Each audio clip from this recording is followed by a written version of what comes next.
మంది కనెక్ట్ అయ్యే జర్నీ ఇది. ఎందుకంటే ఇట్స్ నాట్ ఈజీ అండి. చాలా మందికి సినిమాలో యాక్టింగ్ చేయాలో ఆర్ ఎనీథింగ్, ఫోటోగ్రఫీ కానీ ఆర్ డ్యాన్స్ కానీ ఎనీ ఫార్మ్ ఆఫ్ ఆర్ట్ ఫార్మ్లో వాళ్ళు చాలా మందికి ప్యాషన్ ఉంటుంది.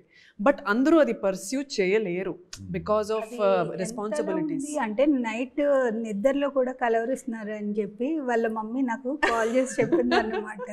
నిద్రలో యాక్షన్ కట్ అంటే అది నేను చిన్న పవర్ న్యాప్ లాగా 5 minutes తీసుకునేవాడిని అనమాట, ఎనర్జీ ఉండటం కోసం.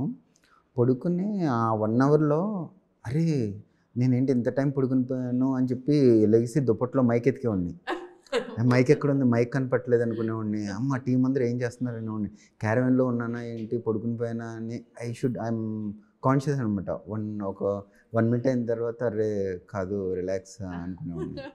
But actually you were working part time also కదా. కొంచెం కొన్ని రోజులు ఒక రోజు రైన్ షూట్ చేశారు, ఫీవర్ వచ్చింది, ఈయనకి వచ్చింది, పృథ్వీ గారికి కూడా వచ్చింది. బట్ పృథ్వీ గారికి షూట్ లేదు, ఈయనకి షూట్ ఉంది. నెక్స్ట్ డే నేను రాను అని ఏం చెప్పట్లా, వచ్చారు. నెక్స్ట్ డే షూట్ కంప్లీట్ చేశారు. ఎక్కడ అసలు ఆ బ్రేక్స్ ఇవ్వలా షూట్కి.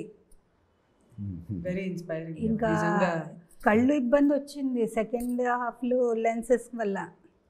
అది రెడ్ అయిపోయేది కదా, ఎర్రగా అయిపోయేది ఒక 3-4 days. అవును, రెడ్ అయిపోయింది, నిద్రపోలేదు.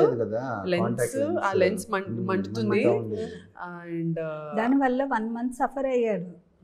ఆయన ఎప్పుడు పెయిన్ నేను ఇట్లా ఫీల్ అయ్యా, ఇట్లా సఫర్ అయ్యా అని ఎప్పుడు లేదు. Because he knows this is. అంటే ఈ 10 years పెయింట్ నుంచి ఇంకా ఈ ఆపర్చునిటీని ఎలాగైనా మనం పర్సూ చేయాలి. పని మొదలు పెడతాం కదా, సినిమాని కంప్లీట్ చేయగల ఇది ఉండాలి, ఆడియన్స్ దగ్గరికి తీసుకెళ్ళాలి. ఇంత గొప్ప స్టోరీని, ఇది ఒకటే నాది, దీనికోసం ఏం చేయాలి అనేది తప్ప